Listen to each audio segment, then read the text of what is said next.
بسم اللہ الرحمن الرحیم۔ معزز ناظرین و سامعین کرام، اہل تشیع کے ذاکرین کی جانب سے تحقیق کے نام پر نت نئے شگوفے چھوڑنے کا سلسلہ جاری ہے۔ اسی سلسلے کی ایک کڑی یاسر نقوی نامی ایک شیعہ ذاکر کا ویڈیو کلپ ہے جو ہمیں ہمارے احباب نے بھیجا، جس میں موصوف عجیب و غریب دعویٰ کرتے ہوئے نظر آئے۔ موصوف نے یہ دعویٰ کیا کہ حضرت ابوبکر صدیق رضی اللہ تعالیٰ عنہ نبی کریم صلی اللہ علیہ وآلہ وسلم سے پہلے ہجرت کر کے مدینہ شریف پہنچ گئے تھے، اور نہ صرف یہ بلکہ سورہ توبہ کی آیت نمبر 40 یعنی آیت غار کا حضرت سیدنا ابوبکر صدیق رضی اللہ تعالی عنہ سے کوئی تعلق نہیں۔ موصوف کا یہ تحقیقی شگوفہ آپ حضرات بھی ملاحظہ فرمائیں۔ رسول اللہ صلی اللہ علیہ وآلہ وسلم کے مدینہ تشریف لے جانے سے پہلے ہی مکے کے مسلمانوں نے مدینہ ہجرت کرنا شروع کر دی تھی۔ ان اصحاب رسول میں کون کون شامل تھا؟ اس کے لیے برادران اہل سنت کی صحیح ترین کتاب صحیح بخاری، کتاب الاذان، باب 54، حدیث 692۔ عبداللہ ابن عمر روایت کرتے ہیں کہ قبل مقدم رسول اللہ صلی اللہ علیہ وآلہ وسلم کے مدینہ ہجرت کرنے سے پہلے کچھ مہاجرین قباء کے مقام پر پہنچ گئے تھے، اور وہ اصحاب جو رسول اللہ کے مدینہ تشریف لے جانے سے پہلے قباء کے مقام پر جمع تھے، ان کی امامت ابو حذیفہ کے غلام سالم کیا کرتے تھے۔ اب یہاں پر سوال یہ ہے کہ ان مہاجرین اولین میں کون کون شامل تھا جو رسول اللہ صلی اللہ علیہ وآلہ وسلم کی ہجرت سے پہلے قباء کے مقام پر موجود تھے؟ اس کے لیے صحیح بخاری 8ویں جلد ہے، کتاب الاحکام ہے،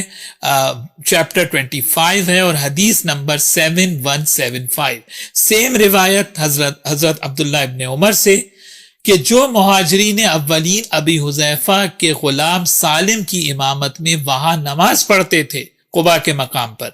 ان اصحاب میں حضرت ابوبکر، حضرت عمر، ابو سلمہ، زید اور عامر بن ربیعہ شامل تھے۔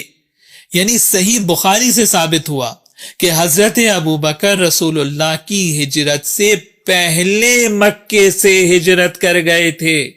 اور قباء کے مقام پر دوسرے اصحاب رسول کے ساتھ وہ موجود تھے۔ اب میرا یہاں انتہائی ادب کے ساتھ طالب علمانہ سوال یہ ہے کہ یہ سارا افسانہ، یہ ساری فینٹیسی، یہ ساری داستان آپ کہاں سے لے کر آئے کہ رسول اللہ صلی اللہ علیہ وآلہ وسلم نے حضرت ابوبکر کے ساتھ ہجرت کی؟ جی تو ناظرین محترم، جیسا کہ آپ نے دیکھا، موصوف نے اپنے دعوے پر بخاری کی 2 روایتوں سے استدلال کیا اور بخاری کی 2 روایتوں کو دلیل بنایا، جن میں پہلے نمبر پر حضرت عبداللہ بن عمر رضی اللہ عنہما کا جو فرمان بخاری سے پیش کیا، جس میں یہ الفاظ ہیں کہ نبی کریم صلی اللہ علیہ وآلہ وسلم کے مدینہ پہنچنے سے پہلے قباء کے نزدیک ایک مقام پر حضرت حذیفہ رضی اللہ عنہ کے غلام حضرت سالم رضی اللہ تعالیٰ عنہ، جو بڑے بہترین اور اچھے قاری تھے، وہ مہاجرین اولین کی امامت کروایا کرتے تھے۔ اور جو دوسری روایت پیش کی بخاری کی، اس میں حضرت عبداللہ بن عمر رضی اللہ تعالیٰ عنہما فرماتے ہیں کہ مسجد قباء میں حضرت سالم رضی اللہ تعالیٰ عنہ لوگوں کو نماز پڑھایا کرتے تھے، اور آپ کے پیچھے نماز پڑھنے والوں میں حضرت ابوبکر، حضرت عمر اور دیگر صحابہ کرام علیہم رضوان بھی شامل ہیں۔ ان روایتوں کو بنیاد بنا کر موصوف نے یہ ڈینگ ماری کہ حضرت ابوبکر صدیق رضی اللہ تعالی عنہ نبی کریم علیہ السلام سے پہلے ہجرت کر کے مدینہ پہنچ چکے تھے، حالانکہ موصوف کی یہ تحقیق سراسر غلط فہمی پر مبنی ہے، جیسا کہ ہم واضح کریں گے۔ دیکھیے، حضرت عبداللہ بن عمر رضی اللہ عنہما کا وہ فرمان جو پہلے نمبر پر پیش کیا گیا، اس میں واضح موجود ہے۔ آپ فرماتے ہیں نبی کریم علیہ السلام کی تشریف آوری سے پہلے حضرت سالم لوگوں کو نماز پڑھایا کرتے تھے قباء کے نزدیک ایک وادی میں یا ایک مقام پر، اور جو دوسری روایت ہے اس میں واضح طور پر یہ موجود ہے کہ مسجد قباء میں حضرت سالم رضی اللہ تعالیٰ عنہ لوگوں کو نماز پڑھایا کرتے تھے۔ تو حضرت عبداللہ بن عمر رضی اللہ تعالیٰ عنہما بتانا یہ چاہتے ہیں کہ حضرت سالم رضی اللہ تعالیٰ عنہ نہ صرف رسول اللہ صلی اللہ علیہ وآلہ وسلم کے مدینہ آنے سے پہلے لوگوں کو نماز پڑھاتے تھے، بلکہ نبی کریم علیہ السلام کی تشریف آوری کے بعد بھی حضرت سالم رضی اللہ عنہ ہی کی یہ ذمہ داری لگائی گئی کہ آپ مسجد قباء میں لوگوں کو نماز پڑھائیں، اور اس کی دلیل خود ان دونوں روایتوں کے اندر ہی موجود ہے۔ دیکھیے الفاظ پر غور کیجئے، جس روایت میں یہ الفاظ ہیں کہ نبی کریم علیہ السلام کے مدینہ پہنچنے سے پہلے لوگوں کو نماز پڑھاتے تھے، وہاں مسجد قباء کا ذکر نہیں ہے، مسجد قباء کے الفاظ نہیں ہیں، بلکہ وہاں یہ ذکر ہے کہ قباء کے نزدیک ایک مقام پر، کیونکہ مسجد قباء کی بنیاد تو خود رسول اللہ صلی اللہ علیہ وسلم نے آ کر رکھی تھی۔ اور جو دوسری روایت جس میں مسجد قباء کے الفاظ ہیں، اس سے حضرت عبداللہ بن عمر رضی اللہ عنہما کی مراد یہ ہے کہ حضرت سالم لوگوں کو نبی کریم علیہ السلام کے مدینہ آنے سے پہلے بھی نماز پڑھاتے تھے، اور جب رسول اللہ صلی اللہ علیہ وآلہ وسلم نے آ کر مسجد قباء کی بنیاد رکھی تو وہاں لوگوں کی امامت کی ذمہ داری حضرت سالم رضی اللہ عنہ ہی کو سونپی گئی، اور مسجد قباء میں پھر آپ کے پیچھے نماز پڑھنے والوں میں حضرت ابو بکر بھی شامل ہیں، حضرت عمر رضی اللہ عنہما بھی شامل ہیں۔ چونکہ نبی کریم صلی اللہ علیہ وآلہ وسلم کچھ دن قیام کے بعد مدینہ شریف جلوہ گر ہو گئے تھے، حضرت ابو ایوب انصاری رضی اللہ تعالی عنہ کے گھر میں تشریف فرما ہو گئے تھے، تو حضرت ابو بکر صدیق رضی اللہ تعالیٰ عنہ آپ قباء شریف تشریف لے گئے، تو حضرت سالم رضی اللہ تعالیٰ عنہ کے پیچھے آپ نے نماز پڑھی۔ تو حضرت عبداللہ بن عمر رضی اللہ تعالیٰ عنہما اصل میں یہ بتانا چاہ رہے ہیں کہ حضرت سالم رسول اللہ کے مدینہ آنے سے پہلے بھی مہاجرین اولین کو نماز پڑھایا کرتے تھے، اور نبی کریم علیہ السلام کی مدینہ تشریف آوری کے بعد مسجد قباء کی بنیاد رکھنے کے بعد مسجد قباء میں حضرت سالم ہی لوگوں کی امامت کروایا کرتے تھے۔ اور میں اپنی طرف سے نہیں کہہ رہا، بلکہ آپ حضرات اپنی سکرین پر حوالہ ملاحظہ کر رہے ہیں، یہ السنن الکبریٰ ہے امام بہقی کی، اس کی جلد 3 ہے، صفحہ 126 ہے۔ آپ فرماتے ہیں وَلَعَلَّهُ فِي وَقْتٍ آخر،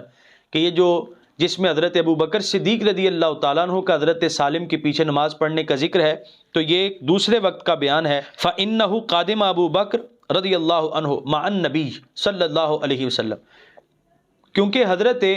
ابو بکر صدیق رضی اللہ تعالیٰ عنہ تو مدینہ شریف میں نبی کریم علیہ السلام کے ساتھ ہی پہنچے تھے۔ اور آگے کہتے ہیں یُحْتَمَلُ أَن تَكُونَ إِمَامَتُهُ إِيَّاهُمْ قبل قدومه وبعد، کہ اس سے مراد حضرت عبداللہ بن عمر رضی اللہ تعالیٰ عنہما کی یہ ہے، آپ بتانا یہ چاہتے ہیں کہ نبی کریم علیہ السلام کے آنے سے پہلے بھی حضرت سالم ہی لوگوں کو نماز پڑھاتے تھے قباء کے مقام پر، اور جب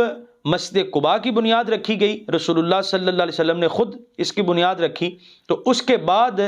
بھی حضرت سالم ہی مسجد قباء میں لوگوں کی امامت کروایا کرتے تھے، اور مسجد قباء میں نماز پڑھنے والوں میں آپ کے پیچھے آپ کی اقتداء میں نماز پڑھنے والوں میں حضرت ابو بکر اور حضرت عمر رضی اللہ عنہما شامل ہیں۔ اور آگے فرماتے ہیں وقول الراوی وفیہم ابو بکر ارادہ بعد قدومہ واللہ عالم، اور فرماتے ہیں یہ جو راوی نے کہا کہ حضرت ابو بکر صدیق رضی اللہ تعالیٰ عنہ آپ کے پیچھے نمازیں پڑھتے تھے، تو اس سے مراد ان کی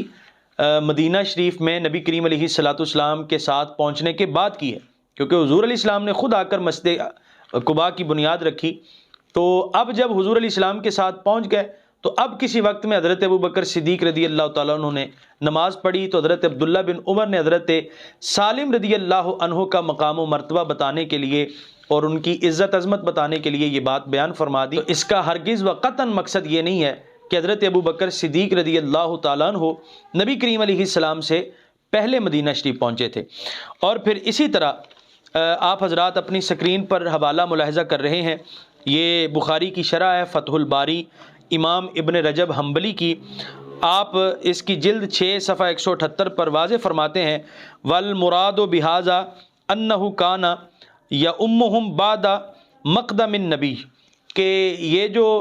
دوسرا بیان ہے حضرت عبداللہ بن عمر رضی اللہ تعالیٰ عنہما کا جس میں مسجد قباء کا ذکر ہے، تو مراد اس سے یہ ہے کہ نبی کریم علیہ السلام کی مدینہ تشریف آوری کے بعد بھی حضرت سالم ہی لوگوں کو نماز پڑھاتے تھے۔ وَلِذَلِكَ قال، اور اسی لیے آپ نے فرمایا فی مسجد قباء، اسی لیے آپ نے مسجد قباء کا ذکر کیا۔ آگے کہتے ہیں مسجد قباء تو وہ ہے جس کی بنیاد خود نبی کریم صلی اللہ علیہ وآلہ وسلم نے رکھی بعد قدومہ المدینہ، مدینہ تشریف آوری کے بعد۔ فَلِذَلِكَ، اور اسی لیے مسجد قباء میں نماز پڑھنے والوں میں ذکر حضرت ابو بکر صدیق رضی اللہ تعالیٰ عنہ کا کیا گیا، نہ کہ قباء کے مقام پر نماز پڑھنے والوں میں ذکر کیا گیا۔ کیونکہ اگر وہاں ذکر ہوتا تو معنی یہ تھا کہ حضرت ابو بکر صدیق رضی اللہ تعالیٰ عنہ مدینہ شریف پہنچے اس وقت جب مسجد قباء کا ابھی قیام بھی عمل میں نہیں لایا گیا اور مسجد قباء کی بنیاد ہی نہیں رکھی گئی، لیکن آپ کا وہاں نماز پڑھنا حضرت سالم کے پیچھے اس وقت ذکر ہوا کہ جب وہاں مسجد قباء بن گئی تھی۔ تو مسجد قباء تو خود رسول اللہ صلی اللہ علیہ وسلم نے آ کر بنائی۔ اس سے معلوم ہوا کہ یہ بات کی بات ہے۔ اور آگے کہتے ہیں وابو بکر انما ہاجر مع النبی ولیس فی ہذہ الروایہ قبل مقدم النبی، کہ حضرت ابو بکر تو نبی کریم علیہ السلام کے ساتھ ہجرت کر کے آئے تھے، اسی لیے جس روایت میں مسجد قباء کے الفاظ ہیں وہاں قبل مقدم النبی کے الفاظ نہیں ہیں۔ پھر آگے کہتے ہیں فلیس فی ھذا الحدیث اشکال، کہ اس حدیث میں کسی قسم کا کوئی اشکال نہیں، کما توہمہ بعضهم، جس طرح کے بعضوں کو وہم لگتا ہے۔ تو یہ وہم جو ہے، یہ غلط فہمی جس کو آپ نے تحقیق بنا کر شگوفہ چھوڑا ہے، تو یہ آپ کی تحقیق سراسر غلط فہمی پر مبنی ہے۔ حضرت ابو بکر صدیق رضی اللہ تعالیٰ عنہ کا نبی کریم علیہ السلام کے ساتھ ہجرت کرنا یہ نہ صرف اہل سنت میں 14 صدیوں سے اتفاقی بات ہے، بلکہ میں یہ سمجھتا ہوں کہ یہ بات اہل سنت اور اہل تشیع دونوں کے ہاں اتفاقی ہے کہ غار میں بھی حضرت ابو بکر صدیق رضی اللہ تعالیٰ عنہ رسول اللہ کے ساتھ رہے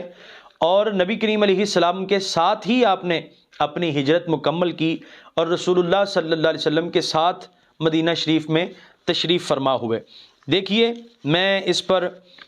چند حوالے آپ حضرات کے گوش گزار کرنا چاہتا ہوں تاکہ کسی قسم کا کوئی ابہام باقی نہ رہے۔ دیکھیے اس حوالے سے کہ آیت غار میں جس شخصیت کا ذکر ثانی اثنین کے طور پر کیا گیا، یا جن کے لیے اذ یقول لصاحبہ کی الفاظ ارشاد فرمائے گئے اور یہ شان جس شخصیت کو بخشی گئی، وہ شخصیت نبی کریم صلی اللہ علیہ وآلہ وسلم کے پہلے جانشین اور خلیفہ بلا فصل حضرت ابو بکر صدیق رضی اللہ تعالیٰ عنہ ہی ہیں۔ خود نبی کریم صلی اللہ علیہ وآلہ وسلم فرماتے ہیں، دیکھیے یہ صحیح بخاری ہے، حدیث نمبر 3653 ہے۔ حضرت ابو بکر صدیق رضی اللہ عنہ فرماتے ہیں کہ ہم غار ثور میں تھے تو مشرکین گزرے، تو میں نے کہا یا رسول اللہ صلی اللہ علیہ وسلم، اگر یہ مشرکین اپنے پاؤں کی طرف دیکھیں گے تو یہ ضرور ہمیں دیکھ لیں گے، انہیں ضرور ہم نظر آ جائیں گے۔ تو نبی کریم علیہ السلام نے ارشاد فرمایا ما ظنک یا ابا بکر باثنین اللہ ثالثہما، اے ابو بکر ان دو کے متعلق تمہارا کیا خیال ہے جن کا تیسرا اللہ ہے، جن کے ساتھ خود اللہ تعالیٰ ہے۔ تو نبی کریم علیہ السلام کی یہ گواہی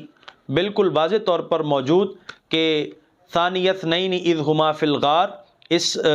آیت میں نبی کریم علیہ السلام کے ساتھ جس شخصیت کا ذکر ہے وہ شخصیت کوئی اور نہیں بلکہ حضرت ابو بکر صدیق رضی اللہ تعالیٰ عنہ ہی ہیں۔ اسی کے ساتھ دوسرے نمبر پر حضرت عمر فاروق رضی اللہ تعالیٰ عنہ کی گواہی موجود ہے، یہی صحیح بخاری ہے 7219ویں نمبر پر واضح طور پر موجود ہے۔ آپ نے فرمایا وَإِنَّ أَبَا بَكْرٍ صاحب رسول اللہ صلی اللہ علیہ وسلم ثانی اثنین فَإِنَّهُ أَوْلَى الْمُسْلِمِينَ بِأُمُورِكُمْ، آپ نے واضح طور پر دو ٹوک حضرت ابو بکر صدیق رضی اللہ عنہ کی یہ شان اور آپ کا یہ مقام بیان کیا اور فرمایا کہ بے شک ابو بکر نبی کریم علیہ السلام کے صحابی ہیں، ثانی اثنین ہیں، اور بے شک فَإِنَّهُ أَوْلَى الْمُسْلِمِينَ بِأُمُورِكُمْ، جو اتنی شانوں کے مالک ہیں وہ زیادہ حقدار ہیں کہ خلافت کا نظام ان کے سپرد کیا جائے۔ پھر اسی کے ساتھ ہی تیسرے نمبر پر حضرت ابو عبیدہ بن جراح رضی اللہ عنہ کی گواہی موجود ہے۔ امام طحاوی اسے صحیح سند کے ساتھ لائے ہیں، تہذیب الآثار میں جلد 2 ہے، صفحہ 926 ہے،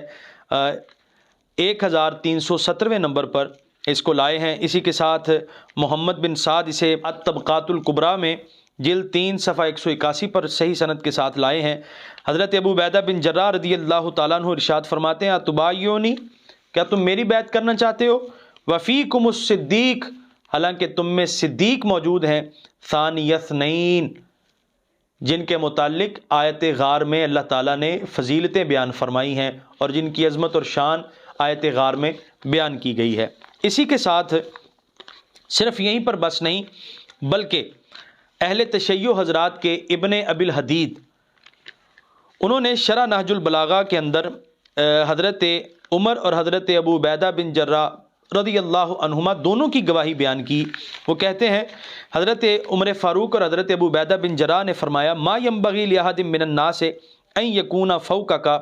کہ لوگوں میں سے کوئی ایسا نہیں ہے اے ابو بکر جس کو آپ پر ترجیح دی جائے، ہم کسی کو آپ پر ترجیح نہیں دیں گے۔ کیوں؟ انت صاحب الغار، کیونکہ آپ مصطفیٰ کریم علیہ السلام کے یار غار ہیں۔ ثانی اثنین وامرک رسول اللہ بالصلاۃ فانت احق الناس بہذا الامر، تو آپ ہی کو لوگوں کی امامت کروانے کا نبی کریم علیہ السلام نے حکم دیا تھا اپنی زندگی ہی میں، لہٰذا خلافت کے معاملات میں بھی آپ ہی لوگوں سے زیادہ حقدار ہیں۔ یہ شرح نہج البلاغہ ہے، جلد 6 ہے، صفحہ 8 ہے۔ اور اسی کے ساتھ چوتھے نمبر پر حضرت سیدنا عثمان غنی رضی اللہ تعالیٰ عنہ کی گواہی موجود ہے۔ آپ فرماتے ہیں یعنی خلافت کے معاملے میں آپ نے فرمایا کہ اس وقت سب لوگوں سے زیادہ حقدار حضرت ابو بکر صدیق رضی اللہ تعالیٰ عنہ ہی ہیں۔ کیوں؟ اس لیے کہ انہ لصدیق، وہ صدیق ہیں، وثانی اثنین، اور ثانی اثنین ہیں، وصاحب رسول اللہ صلی اللہ علیہ وسلم، اور نبی کریم علیہ الصلاۃ والسلام کے خاص ساتھی بھی ہیں۔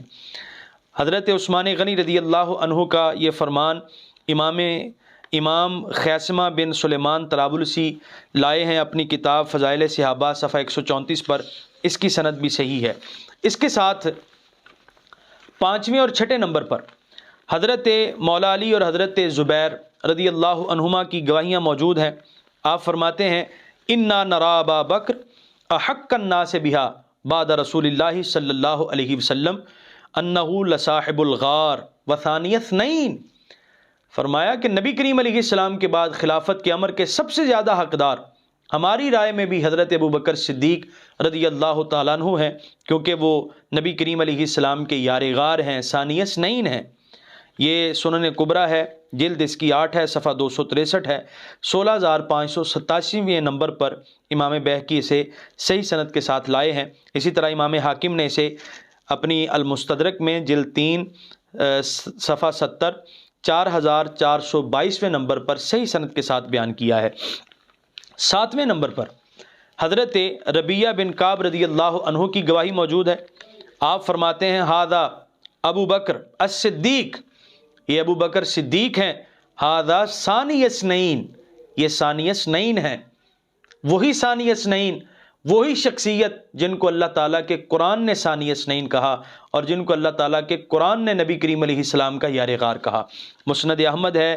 حدیث نمبر 16577 ہے، اس کی سند حسن صحیح ہے۔ 8ویں نمبر پر حضرت حسان بن ثابت رضی اللہ عنہ کی گواہی موجود ہے۔ آپ اپنے اشعار میں فرماتے ہیں وثانی اثنین فی الغار المنیف، یہ دیوان حسان بن ثابت ہے، صفحہ نمبر 226 ہے۔ 9ویں نمبر پر حضرت مولا علی رضی اللہ عنہ کے صاحبزادے حضرت امام حسن مجتبیٰ رضی اللہ عنہ، ان کی گواہی ہے۔ آپ نے اہل کوفہ کو مخاطب کر کے ارشاد فرمایا یا اہل الکوفہ لا تقولوا فی ابی بکر الا خیرا، اے کوفیو حضرت ابو بکر صدیق رضی اللہ عنہ کے متعلق خیر کے علاوہ کچھ نہ کہو، کانا مع النبی فی الغار، کیونکہ حضرت ابو بکر صدیق رضی اللہ تعالیٰ عنہ ہی ہیں جو نبی کریم علیہ السلام کے یار غار ہیں، جو غار کے ساتھی ہیں، ثانی اثنین، اور ثانی اثنین ہیں جن کو قرآن نے ثانی اثنین کہا ہے۔ یہ تاریخ مدینہ تو دمشق ہے ابن عساکر کی، جلد اس کی 30 ہے، صفحہ نمبر 90 ہے۔ 10ویں نمبر پر حضرت مولا علی رضی اللہ تعالیٰ عنہ کے پوتے اور حضرت محمد بن حنفیہ کے صاحبزادے حضرت امام حسن رضی اللہ عنہ، وہ فرماتے ہیں ان ابا بکر الصدیق کان مع رسول اللہ صلی اللہ علیہ وسلم فی الغار ثانی اثنین، فرمایا کہ غار میں جو نبی کریم علیہ السلام کے ساتھ تھے، جو یار غار ہیں، وہ کوئی اور نہیں بلکہ حضرت ابو بکر صدیق رضی اللہ تعالیٰ عنہ ہیں، اور وہی ثانی اثنین ہیں۔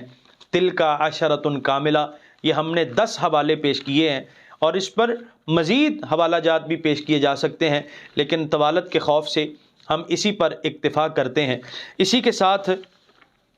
ہم یہ مناسب سمجھتے ہیں کہ اہل تشیع حضرات کے علماء کے بھی چند حوالے پیش کر دیے جائیں تاکہ معلوم ہو جائے کہ یہ بات اہل سنت کے ہاں صرف اتفاقی نہیں بلکہ اہل سنت اہل تشیع کے ہاں دونوں کے ہاں یہ 14 صدیوں سے اتفاقی بات چلتی آ رہی ہے کہ حضرت ابو بکر صدیق رضی اللہ تعالیٰ عنہ ہی نبی کریم علیہ السلام کے یار غار ہیں۔ دیکھیے پہلے نمبر پر یہ اہل تشیع کے امین الاسلام علامہ طبرسی ہیں، ان کی تفسیر جوامع الجامع ہے جو آپ حضرات اپنی سکرین پر بھی دیکھ رہے ہیں۔ اس کی جلد 2 ہے، صفحہ نمبر 65 پر واضح موجود ہے کہ آیت غار میں نبی کریم علیہ السلام کے ساتھ جس شخصیت کا ذکر کیا جا رہا ہے وہ شخصیت حضرت ابو بکر صدیق رضی اللہ تعالیٰ عنہ ہے۔ دوسرے نمبر پر اہل تشیع کی بہت نامور تفسیر القمی ہے، اس میں حضرت امام جعفر الصادق رضی اللہ عنہ کی گواہی موجود ہے۔ دیکھیے جلد 2 صفحہ نمبر 414 پر واضح موجود ہے کہ غار میں نبی کریم علیہ السلام کے ساتھ حضرت ابو بکر صدیق رضی اللہ تعالیٰ عنہ ہی تھے۔ تیسرے نمبر پر یہ جواد مغنیہ، بہت بڑا نام ہے اہل تشیع میں، ان کی تفسیر الکاشف ہے، اس کی جلد 4 ہے، صفحہ 45 ہے، اور وہ لکھتے ہیں المراد بثانی اثنین، کہ ثانی اثنین سے مراد والصاحب، اور یہ جو فرمایا گیا نا اذ یقول لصاحبہ، صاحب اور ثانی اثنین سے مراد کون ہے؟ ابو بکر، لأنہ کان مع النبی فی ہجرتہ، حضرت ابو بکر رضی اللہ تعالیٰ عنہ اس سے مراد ہیں کیونکہ ہجرت کی رات وہ نبی کریم علیہ السلام کے ساتھ تھے۔ یہ تفسیر الکاشف ہے، جلد 4 ہے، صفحہ 45 ہے۔ اسی کے ساتھ چوتھے نمبر پر علامہ طبرسی کی تفسیر مجموع البیان ہے، اس میں بھی واضح موجود ہے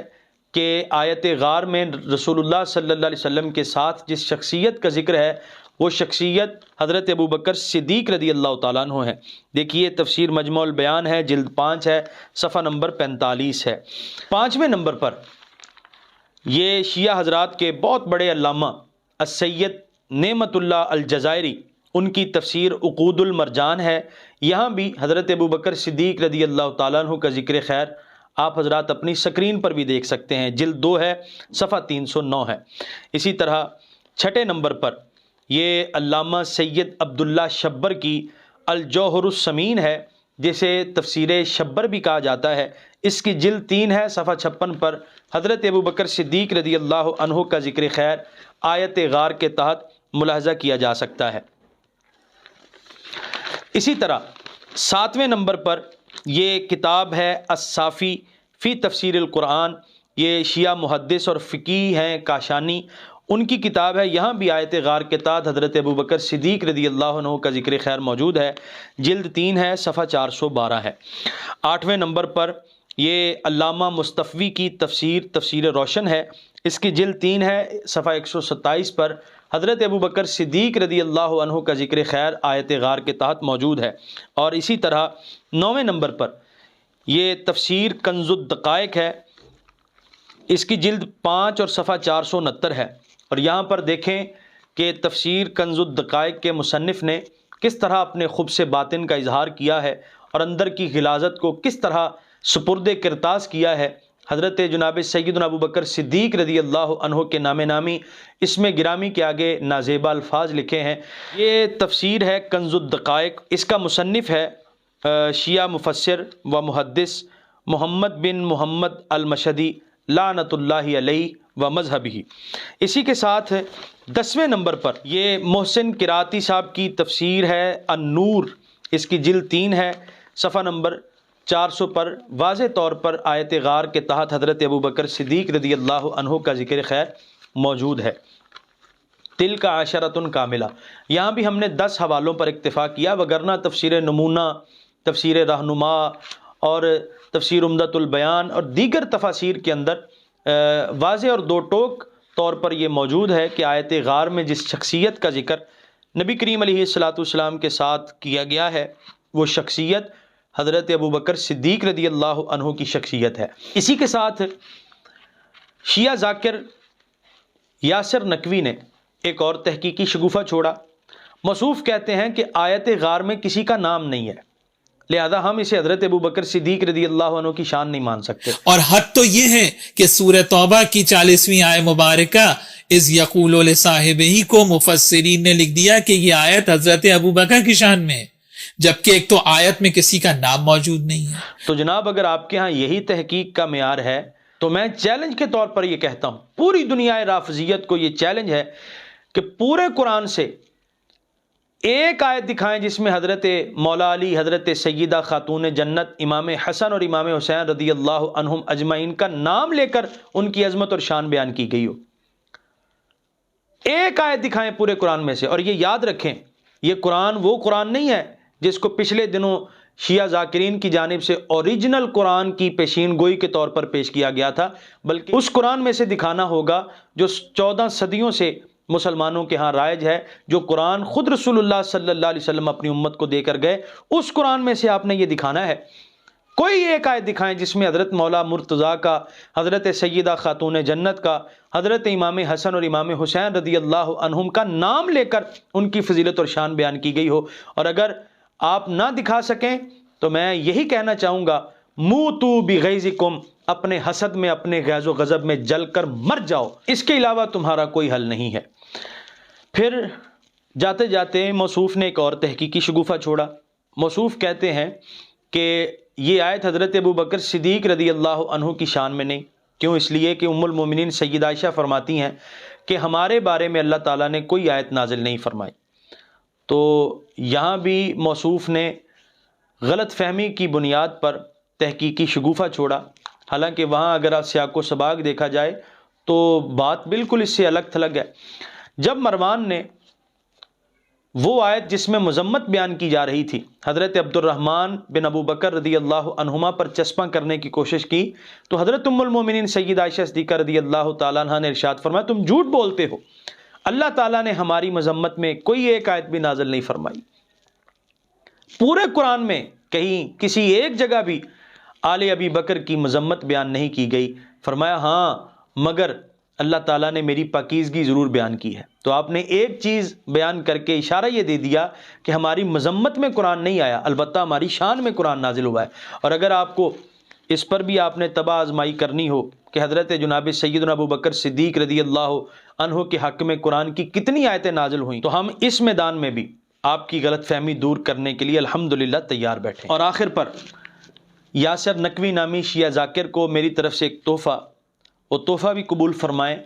کہ آپ ہماری بخاری کو چھوڑیں، اپنی کافی کی فکر کریں۔ یہ میرے ہاتھ میں موجود ہے آپ کی کافی، الروضۃ من الکافی، اور اس میں 15,117ویں نمبر پر صفحہ نمبر 1180 ہے۔ یہ حضرت امام جعفر الصادق رضی اللہ عنہ کا فرمان موجود ہے۔ آپ تو چلے تھے بخاری شریف سے یہ ثابت کرنے کہ حضرت ابو بکر صدیق رضی اللہ تعالیٰ عنہ نبی کریم علیہ السلام سے پہلے ہجرت کر کے مدینہ پہنچے، اور حضرت ابو بکر صدیق رضی اللہ تعالیٰ عنہ نبی کریم علیہ السلام کے یار غار نہیں ہیں۔ تو بخاری کو چھوڑیں، وہ تو آپ کی غلط فہمی تھی، ہم نے دور کر دی الحمدللہ۔ یہ اپنی کافی کی فکر کریں، یہ آپ کی کافی ہے میرے ہاتھ میں۔ حضرت امام جعفر الصادق رضی اللہ تعالیٰ عنہ ارشاد فرماتے ہیں، عن ابی عبداللہ قال سمعت ابا جعفر یقول ان رسول اللہ صلی اللہ علیہ وسلم اقبل یقول لابی بکر فی الغار۔ یہ دیکھیں، ان رسول اللہ اقبل یقول لابی بکر فی الغار اسکن فان اللہ معنا۔ تو جناب یہ اپنی کافی کی فکر کریں، کیونکہ آپ کی کافی پکار کر کہہ رہی ہے کہ حضرت ابو بکر صدیق رضی اللہ تعالیٰ عنہ ہی نبی کریم علیہ السلام کے ہجرت کے بھی ساتھی ہیں، غار کے بھی ساتھی ہیں، اور حضرت ابو بکر صدیق رضی اللہ تعالیٰ عنہ ہی وہ شخصیت ہیں جن کی شان آیت غار میں نبی کریم علیہ السلام کے بعد بیان کی گئی۔ اللہ تعالیٰ عافیت نصیب فرمائے۔